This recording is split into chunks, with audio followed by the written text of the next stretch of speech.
ఈరోజు జాతీయ వినియోగదారుల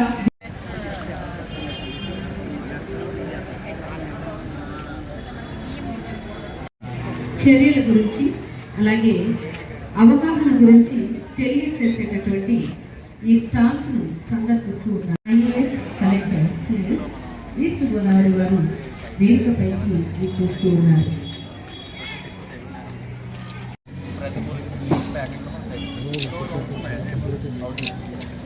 దానిని రూపొందించబడినటువంటి చట్టాన్ని 2020 జూలై 20 నుంచి దేశమంతా అమలులోకి తీసుకురావడం జరిగేది. మరి స్కామ్ ఈ మధ్య సైబర్ క్రైమ్ చాలా ఎక్కువైపోయిందండి. అందులో ఏంటంటే మీ నంబర్ కానీ లేకపోతే మీ డీటెయిల్స్, మీ ఆధార్ నంబర్ కానీ ఏదైనా సరే ఒక ఫలానా నేరంలో భాగంగా మీరు ఉన్నారు, సో మిమ్మల్ని మేము ఇంటరాగేట్ చేయాలి ఆన్లైన్ అని చెప్పి పోలీస్ డ్రెస్లో ఒక వ్యక్తి మీకు వీడియో కాల్ చేస్తారు అండ్ వాళ్ళు మిమ్మల్ని డిజిటల్ అరెస్ట్ చేస్తున్నామని చెప్తారు. దానికి మీరు బెంబేలు పడిపోయి మీ డీటెయిల్స్ అన్నీ ఇవ్వటం కానీ లేకపోతే నన్ను దీంట్లో నుంచి తప్పించండి, నేను మీకు ఎంతైనా ఇచ్చుకుంటాను లాంటి డిమాండ్స్ పెట్టేసి వాళ్ళు మీ దగ్గర నుంచి డబ్బులు కాజేస్తున్నారు.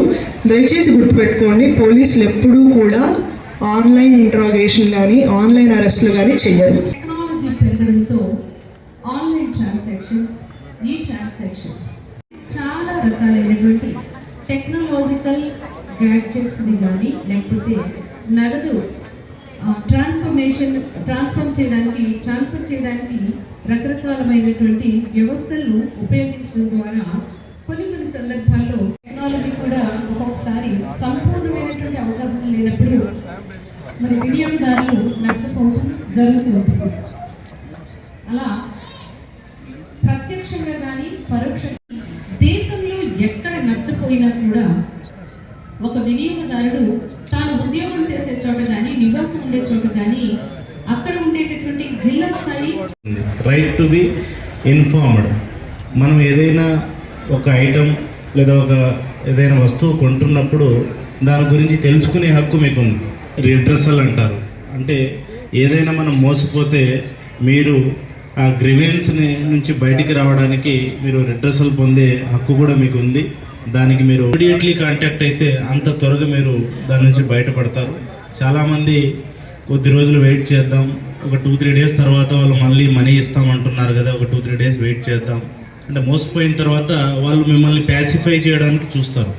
ఒక 5-6 రోజులు మిమ్మల్ని కూల్ చేయడానికి. ఇప్పుడు సపోజ్ మీరు ఏదైనా ఫోన్పేలో ఇందాక డిఎస్పీ గారు చెప్పినట్టు మోసపోయిన తర్వాత వాళ్ళు వచ్చేస్తుంది మేడం 1 డే ఆగండి, 24 అవర్స్ ఆగండి, టెక్నికల్ ఇష్యూ ఉంది 48 అవర్స్ ఆగండి. ఆ టైంలో మీరు పంపించిన మనీని వాళ్ళు సెవరల్ ట్రాన్సాక్షన్స్, రిపీటెడ్ ట్రాన్సాక్షన్స్ చేసి ఆ అకౌంట్ని ఫ్రీజ్ చేసినా లాభం లేకుండా, ఆ అకౌంట్లో మనీ లేకుండా వాళ్ళు చేస్తారన్నమాట. క్లియర్గా కంప్లీట్ అవేర్నెస్ క్రియేట్ చేసుకోవడం అనేది చాలా అవసరం. కన్స్యూమర్ ప్రొటెక్షన్ కమిషన్లో మరి వస్తు సేవలలో అర్థించవచ్చు.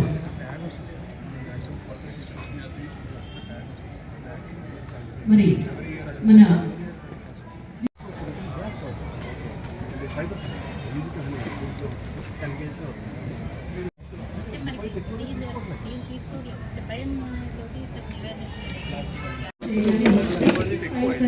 వస్తూ ఉన్నాయి. వాటిని కనుక మీరు క్లిక్ చేసినట్లయితే ఒక్క క్లిక్తో మీ అకౌంట్లో ఉన్నటువంటి నగదు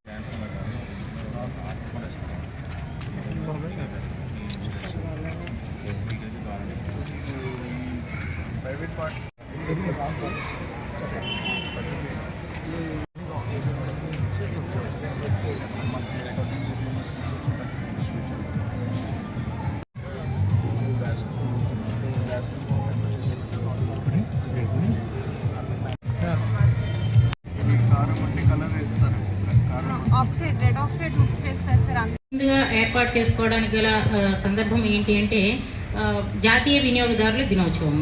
ఎందుకు మనము ఈరోజు December 24నే జాతీయ వినియోగదారుల దినోత్సవం జరుపుకోవాలి అంటే, మేడం ఇందాక చెప్పినట్టుగా మనకి మొట్టమొదటిసారిగా 1986లో కన్జ్యూమర్ ప్రొటెక్షన్ యాక్ట్ అనేది పార్లమెంటులో ప్రవేశపెట్టబడి చట్టంగా రూపొందింది ఈ December 24నే. కాబట్టి ఈ December 24ని పురస్కరించుకొని మనము ఈ జాతీయ వినియోగదారుల దినోత్సవంని జరుపుకుంటున్నాం. అయితే మనకి ఈ డిసెంబర్ 24న ఈ దినోత్సవాన్ని పురస్కరించుకొని మనకి భారత ప్రభుత్వం వారు అంటే యాక్చువల్గా ఈ కన్జ్యూమర్ అఫైర్స్ వినియోగదారుల వ్యవహారాలు అనేది ఒక పెద్ద శాఖ అన్నమాట. ఈ శాఖ మనకి ministry of consumer affairs, food and public distribution అనేది ఒక భారత మంత్రిత్వ శాఖ ద్వారా ఈ కన్జ్యూమర్లకి సంబంధించినటువంటి కార్యక్రమాలన్నీ వాళ్ళలో అవేర్నెస్ క్రియేట్ చేయడము, అనేక ప్రోగ్రామ్స్ అన్నీ కూడాను వారి ఆధ్వర్యంలో అన్ని స్టేట్స్లో కూడా జరుగుతుందన్నమాట. అదే మన స్టేట్కి వచ్చేసేటప్పటికి consumer affairs, food and civil supplies department ద్వారా ఈ కార్యక్రమాలు జరుగుతాయి.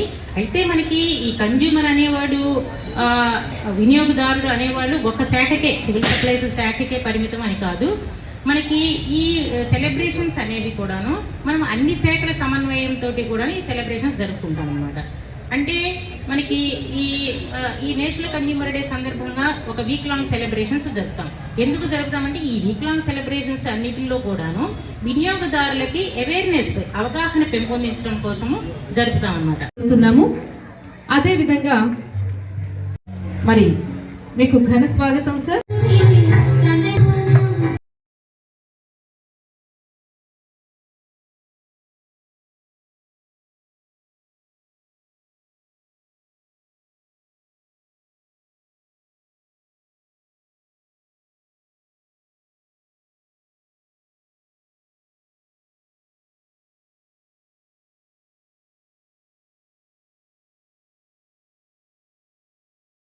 స్తుతి అంటూ దీపలక్ష్మికి నమస్కరిస్తూ ఇక్కడ జ్యోతి ప్రజ్వలన చక్కగా సాగుతోంది. కాంతులను వెదజల్లుతూ ఒక వెలుగులను, విజ్ఞాన వీచికలను, అభివృద్ధిని శాఖాధికారి వారు మరి అనంతరావు గారు తెలియచేయండి. చక్కటి ప్రదర్శన ఇచ్చింది. మరి 25కి సంబంధించి సందేశాన్ని ఇవ్వాల్సిందిగా కోరుతున్నాము. సత్వర కేసుల పరిష్కారం అనే దాని గురించి మీరు చాలా సవివరంగా చెప్పడం జరిగింది.